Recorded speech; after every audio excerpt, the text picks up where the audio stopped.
Hey everybody, welcome to another edition of the Shea Anything podcast. It's Doug Williams and Andy Martino with you this week. Once again, we're coming at you every Monday, the rest of the off season. Please subscribe, rate, and review wherever you're listening to this podcast. We appreciate it.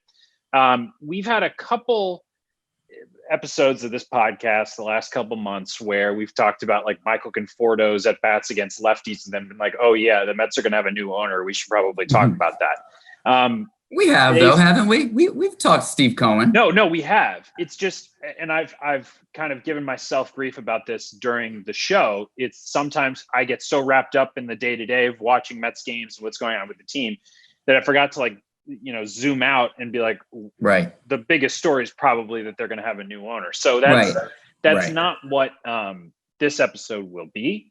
Andy's got some very new reporting on Steve Cohen and the process he's going through right now to become the next Mets owner. Before we do that, just another quick promotion for Baseball Night in New York. If you're listening to this podcast and you like the vibe of the podcast, check out the show. It's weeknights at 6:00. We've talked about it before. We talk Mets, Yankees, baseball topics. We have, scribes like, Andy and John Harper and Anthony McCarron. We've got former players like Anthony Recker and Jerry Blevins and Todd Zeal. We've got Jim Duquette from the front office perspective. We've got some of your favorite radio talk show hosts who give us the opinion that you might crave when there's a big story in the city and across baseball. So check it out. I really promise you'll like it. If not, I will not give you your money back. But it's free. That's the thing. That's the beauty. It is. If you already have cable subscription, the show is no additional. There's nothing I could give you back. All right, Andy, we talked before we started recording that you might need to explain this to me like I'm five, the old Michael Scott line, in terms of why exactly we're talking about Mayor Bill de Blasio in this process, why he might be able to hinder the process in general and slow this thing down. So what's the latest that you can tell me? Yeah, so it definitely has the potential to be confusing, the mayor's involvement in this. It wasn't a factor that we knew anything about up until last week when USA Today reported correctly that de Blasio has the right, and any New York City mayor would have the right to block the sale because Citi Field was built on New York City parkland. So the actual wording of that language is that de Blasio has the right to block the sale, quote, to any person that has been convicted in a criminal proceeding for a felony or any crime involving moral turpitude. Doug, what's the most morally turpidinous thing you've ever done? You know what? You can tell me that offline. The question here has been... Turpidness is a turpitude. word? So I want to know what your level of turpitudity is. Yeah, but you've now come up with two words from turpitude that I did not know existed, but continue. I think I invented them, but it's a fun word to play around with. But Mets fans don't want to play around with this because it's important business. They just want to know why in the world Steve Cohen is involved in a conversation like this when he hasn't been convicted of a crime. Well, that's a question that I took to the New York City mayor's office on Friday. Today's Monday that we're recording. And they didn't answer. A spokesman for the mayor didn't answer that question directly. But through other sources, basically was able to find that the fact that Cohen's former hedge fund, SAC Capital, pleaded guilty to securities fraud and wire fraud. People from that fund were charged. The fund itself paid $1.8 billion in fines. So Cohen's proximity to those issues, those fines and those penalties is enough so the mayor can mess around with this if he wants to. He can make a case that that Cohen's proximity to SAC Capital is enough to create this issue. Cohen can argue that it's not, but while they're arguing, the clock is ticking, and that is potentially a problem for Steve Cohen because this sale needs to get voted on and done. So that's the bad news.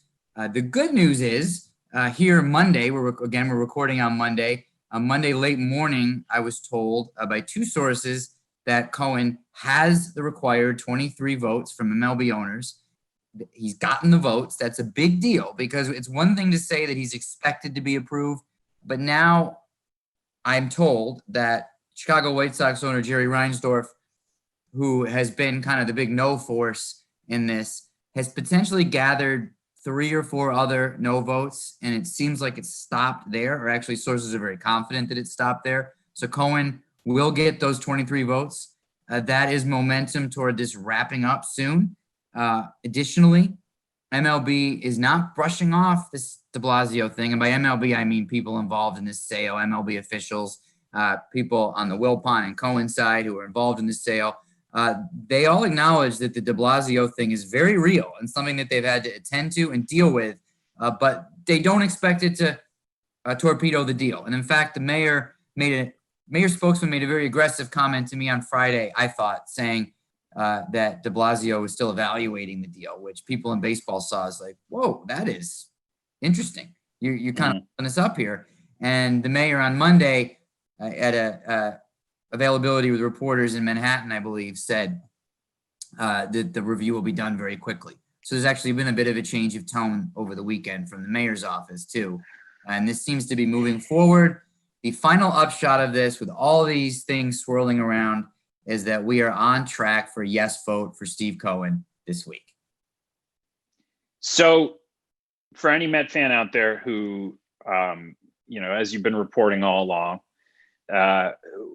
you've said it looks like he's going to be approved, but you never know. Jerry Reinsdorf is a no. It depends how many owners he can convince to be no's. Now that, according to your reporting, that is behind us, and that part of this is practically done. Do you see the same level of unknown as there was with that, as there is with Mayor de Blasio and his review? Which of these should fans have taken more seriously, or should they be taking more seriously? Both of them were serious challenges to Cohen's attempt to buy the team. And now he's got the yes votes. Again, look, they want to have that vote soon because he's got the yes votes today. I'm not saying they're any threat, but when you got the votes, you want to vote, right? It's just like if you're a presidential candidate and you're leading in the polls in August, you probably want the vote to happen tomorrow and not wait till November, right? So he's got the votes today. So that's good for now. No indication that'll change, but they'd like to have the vote as soon as possible, and they probably will. The de Blasio issue has gotten better over the past couple of days, I believe. Again, that comment that the mayor's spokesman made to me on Friday got a lot of people's attention, and the mayor had a different tone today, Monday. And according to sources, people involved in the sale believe that the mayor's going to approve. So it would shock you if a source told you later today, Monday, that Mayor de Blasio is legitimately thinking about not okaying this, not giving this the go-ahead. It would surprise me. I guess it would be another twist. There's been a lot of twists in this. Someone I was talking to, a source just earlier today, and the guy I was talking to was like, man, this has been crazy. This has been really dramatic. And someone who's been through, an official who's been through a number of these sales. And it's like, yeah, and we can't figure out exactly why. Maybe it's big personalities like A-Rod and Steve Cohen and J-Lo being involved that's raised the wattage, and Bill de Blasio raised the wattage of this. But at this point, I would be surprised if it didn't work out. But I don't know, shocked, Doug, because this has been a weird process. Yeah, I mean, all of it's weird. The fact that we are talking about Bill de Blasio, that he is talking about Mets ownership in, I'm guessing, the press conference, the availability with the media that you were talking about earlier had nothing to do with that, because he's got much more important things, big picture, to be asked questions about right now. So this is also strange. And by the way, in your last answer, you talked about A-Rod and J-Lo. You also added in your column that even if somehow this were to fall through, they wouldn't have the votes, correct? Right. Correct. So Alex Rodriguez and Jennifer Lopez mounted a serious bid for the Mets. They put together a group where they had the money, and they finished second to Steve Cohen. They never had a deal with the Wilpons and Salcats, but they were serious bidders. So there has been some thought in this process of, if something were to fall apart with the Cohen deal, could A-Rod and J-Lo jump back in? So to your question, Doug, what I reported today was that A-Rod and J-Lo, if they did get a deal with the Wilpons ever, they wouldn't have the 23 votes for approval. Now, this is theoretical because those votes haven't been counted. There's been no straw poll. They haven't ever had to do that because A-Rod never had that deal. But I'm told that largely because of his past, he had the PED suspension, the longest in history. He went to absolute war with Major League Baseball and his own union. That stuff's a little hot to touch for some other owners to welcome him into their fraternity. Now, look, there's, of course, some appeal to a lot of people that's legitimate about J-Lo being the first Latina control person. But an error that A-Rod and J-Lo may have made at the beginning of this was he was going to be the control person during this process. And late in the game, they switched it to, hey, actually, J-Lo would be the control person running the Mets. Had they gone that direction early, maybe this would have turned out differently. Maybe not. So you never know. It's all an alternate history. But the upshot here is that the way they've played it and A-Rod's history, they wouldn't get improved. Yeah, it's the A-Rod part of this is fascinating. Just the fact that ever since he started going on Shark Tank and A-Rod Corp and Sunday Night Baseball and studio work, he has been able to, I think, sway some of the public opinion about himself. And some people out there who probably were not fans of his when he was on the Yankees, when he had that suspension, especially, have been like, well, he's a pretty good analyst. He seems like it. And that has always been confusing to me, I guess, in some ways admirable. But the last group of people that he really, really, really, really wanted to sway, according to your reporting, just wouldn't do it. And that's the rest of the owners in baseball because of what he's done. You can only outrun your past so far. And when you're trying to get a job and a really high profile position that is such a, I don't know if it's a background check is necessary, but it's a lot about who you are. I mean, look at what Steve Cohen's going through right now. And A-Rod's, all this was so out in public. And directed at Major League Baseball. Right. We've talked about this before, but less than a decade ago, Rob Manfred was on 60 Minutes on camera saying that alleging that Alex Rodriguez tried to put a hit out on his former drug dealer. That's coming from the MLB offices, that accusation. And to go 6-7 years from that to he's one of 30 owners, that would be quite a leap. Yeah. So one more thing, and I guess this is maybe conspiracy theorizing about the de Blasio involvement in this, but do you think that he, by even his spokesperson speaking to you the way that they did on Friday, to where we are now, that's a weekend where we're still hearing, this is going to happen quickly, but it still has not happened. And the Mets were hoping to have something this week. Does he or his office want something out of this? Is there anything that he could gain from at least putting out in the universe, hey, I'm considering this? Well, that's what people are wondering, Doug. I mean, people involved are sort of like, well, what does the mayor want? I don't have the answer for you. I don't have reporting on the mayor's full mindset in this, so I wouldn't pretend that I did. But you asked the question that others have asked. But one thing to another part of the point you just made, I do think it's likely to happen this week, though, that vote. So okay, so that's where I was going next. You originally had said mid to late this week. You said that last week. Yeah. So you still think we're on that timeline? I do.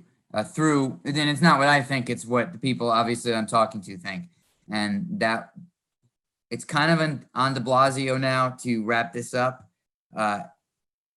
But we're sitting here on Monday. Certainly, there's still optimism that by the end of this week, that vote will happen. And so to take you through process now, and I've just learned this process this specifically recently myself, that vote is not necessarily the day when Steve Cohen and Sandy Alderson take over the Mets. We certainly don't expect to hear from them that day in any kind of press conference or conference call or anything like that. The deal then has to close, like a bank, like the bank closing or whatever DocuSign or business happens in a pandemic, has to occur. That will probably happen next week. And if the vote were to happen this week, that would happen. The closing would probably happen the following week. And then we would finally get all right, no more intrigue, no more sources. Here's Steve Cohen and Sandy Alderson on camera somewhere talking about how they're now running the Mets. So you think Sandy Alderson will be that much of a immediate face along with Cohen? You think that first presser will include the both of them? Yeah, well, yeah, because Cohen's already announced publicly his intentions to make Sandy the president of the team. So I don't see any reason. I don't have their, news conference script or whatever. Like I'm not reporting this, but I would be very surprised if Alderson wasn't there, because what's he being hired for other than to be the face of this transition in the early years of the Cohen era? So is there anything that, according to your reporting, and again, we're getting really deep into this today, but I think, there's so much we don't. I think people are interested, right? There's so much we don't know about the Mets offseason already, and right. I think that this is the first big domino that has to fall. Is there anything that you're expecting to happen, like the day that happens, like the day that we have that press conference? Are we going to have firings, hirings? What do you think that's going to look like? I think hirings would be tough because they don't technically have the ability to interview anyone as the Mets until then. It's a little awkward right now. There's kind of no such entity as the New York Mets at this moment. In that, let's say you wanted to interview Billy Owens, the Oakland assistant GM. Let's say the Mets wanted to interview him to become their general manager. There's no one there to ask permission for that right now. Steve Cohen and Sandy Alderson don't have jobs with the Mets right now, and Jeff Wilpon and Brody Van Wagenen are not conducting that interview. So there's no Mets at the moment. So there can't. I literally mean that. Technically there is, but you know what I'm saying. It would have to happen like off the books. Like, and that won't happen. You just have to meet him at a coffee shop. And that's not going to happen. It's like in Entourage when Ari leaves the agency and he's just a guy at a coffee shop meeting with his clients. Exactly. That would be what would happen. Alderson's a by the book guy. He's not going to risk any violations by talking to someone out of term before it's time. So I would be surprised if there were hirings other than Sandy's hiring. Maybe I'm wrong. Maybe there's something brewing that I haven't heard about. But that will be the day that we hear a lot of his baseball operations plans. And it's well known that someone else will be in charge of baseball. That someone will be Sandy Alderson, obviously. And then we'll see where it flows down from there. So, yeah, I would expect finally to get some information. I don't know if it'll be definitive or incremental, but finally Steve Cohen will be asked by a reporter, what do you think of JT Realmuto? Finally Sandy Alderson will be asked, what are your plans for general manager position, for manager, for pitching coach, things like that. Those things will be out in the open once those guys are available in public. Yeah. Hey, so here's something that occurred to me after the last time you and I recorded one of these, that we have been talking about the general manager position that you just mentioned without mentioning Brody Van Wagenen. Like, we've just been blowing past the guy in the current role who's only had the job for 2 years to discuss whether there'll be one or two new guys and what that structure will look like. So is this done? Like, because we haven't explicitly said it, but isn't there almost zero chance that an old school baseball guy like Sandy Alderson would come into his job as team president and say, yes, this former agent who has, for the most part, struggled in his 2 years on the job, in my opinion, should be retained underneath me as the GM of this team? Nothing's a done deal yet because Steve Cohen isn't a done deal. He's getting there.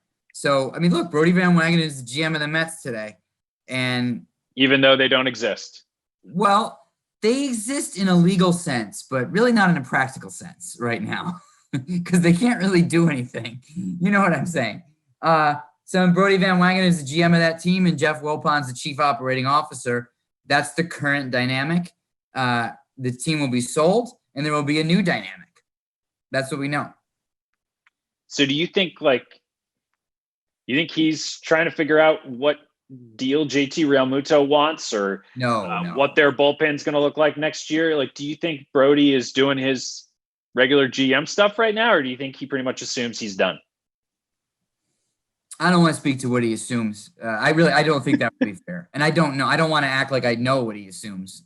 I'm not trying to be cute with you. I just think that's, as a ball player might tell you in a difficult clubhouse interview, Doug, I think that'd be a question for Brody. So, I don't know.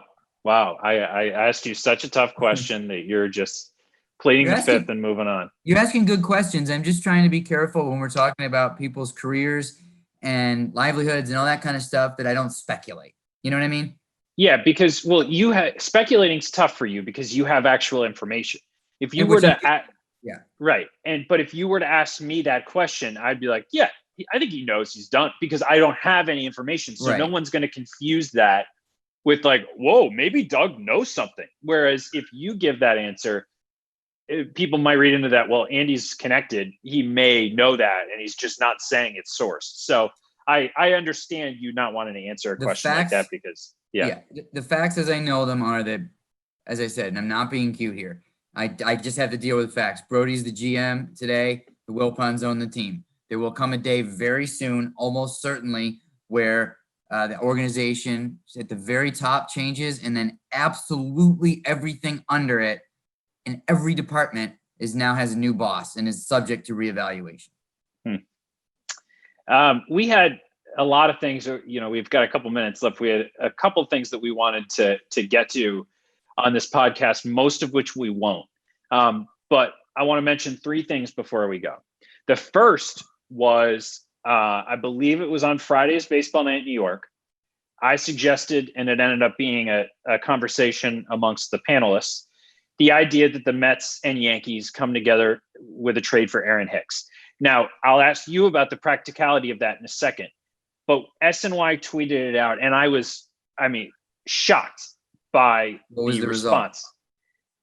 Mets fans have this interesting thing where they want their team to be better every year, desperately, and they live and die by their team's success, and yet they are attached to the players that play on the team that is not as successful as they want it to be. Please don't tell me they want Brandon Nimmo more than Aaron Hicks. They think Brandon Nimmo is as good, if not better, a player than Aaron Hicks. They are not right. You and I, because of Baseball Night in New York, watch, and you cover both teams, obviously, for the insider job.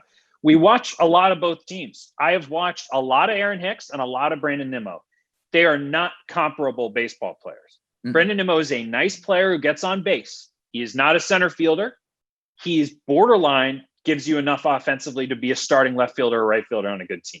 Oh, yeah. Aaron Hicks struggles to stay healthy, and he's coming off Tommy John. So his arm may not be yet what it was, but he is an elite defensive player. I don't want to be one of those guys. I don't care what the metrics say, but I watched a lot of him in center field. And as you know, he's below average on the metrics, but looks great.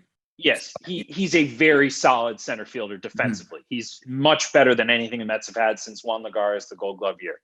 And he's as good, if not better, offensively, provides much more power, is a better athlete.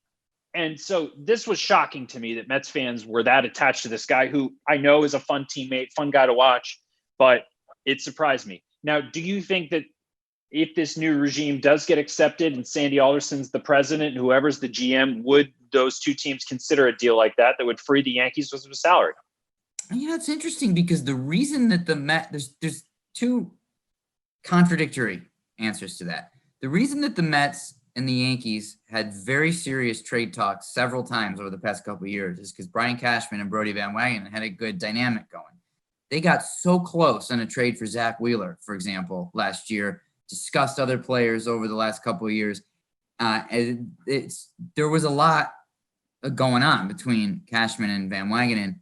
Cashman and Alderson didn't have that same dynamic.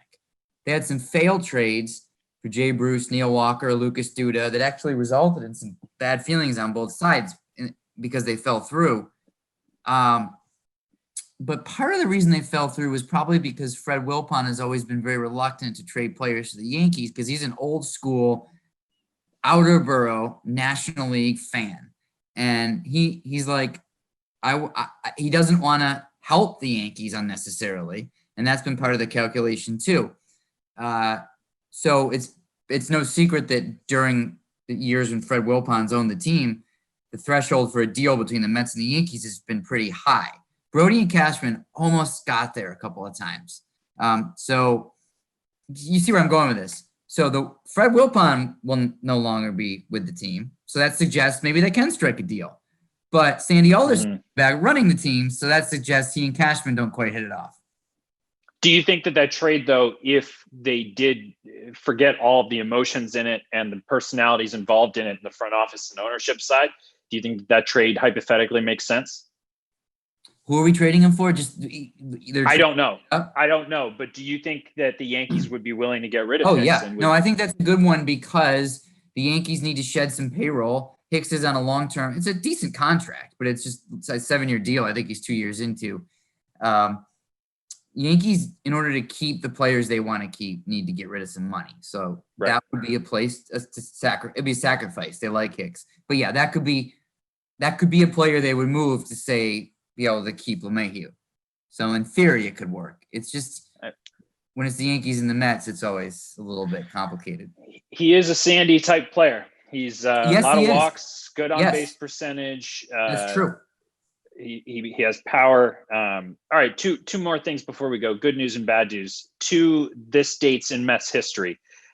In 2000 on this day, the Yankees beat the Mets in the Subway Series.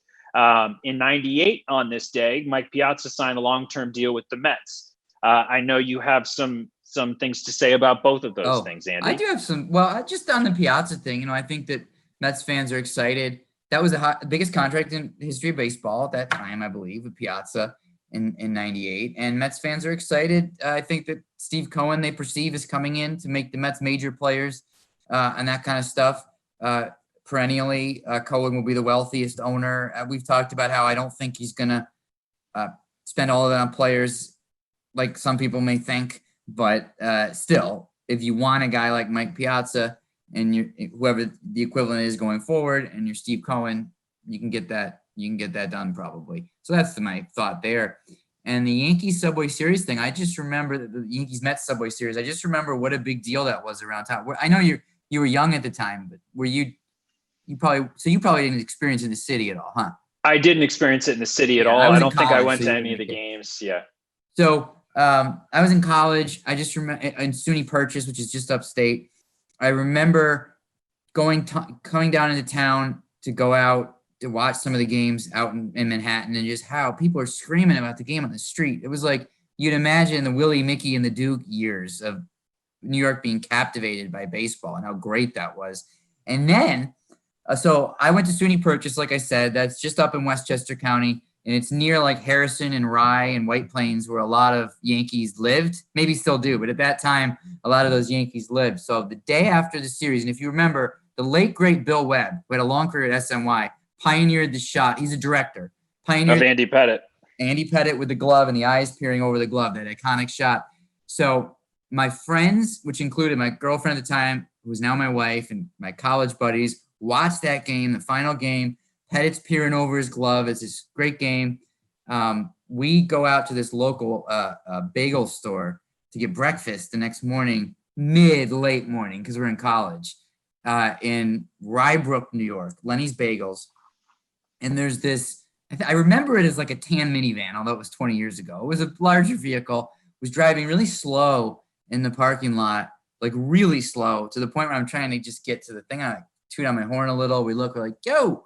I pull up next to the van, and I look in the window, and all of us are like, holy shit, that's Andy Pettitte. He was just on the Subway Series just ended. They were just celebrating all night. And he stops, and we honk the horn and roll down the window, and I go, hey, Andy, good game last night.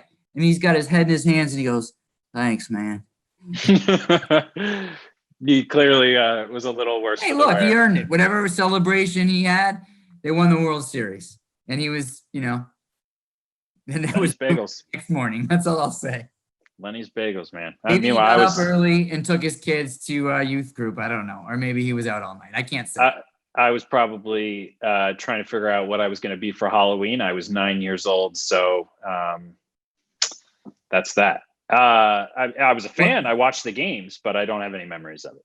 Well, we weren't yet either. It would have been weird if you'd been with me and my college friends. It would have been strange. Yeah.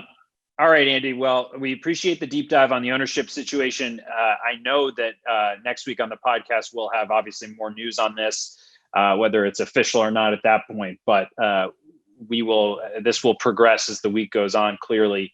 And we hope that you'll listen again next week for whatever developments there might be. Thanks for listening this week, everybody. Talk to you next week.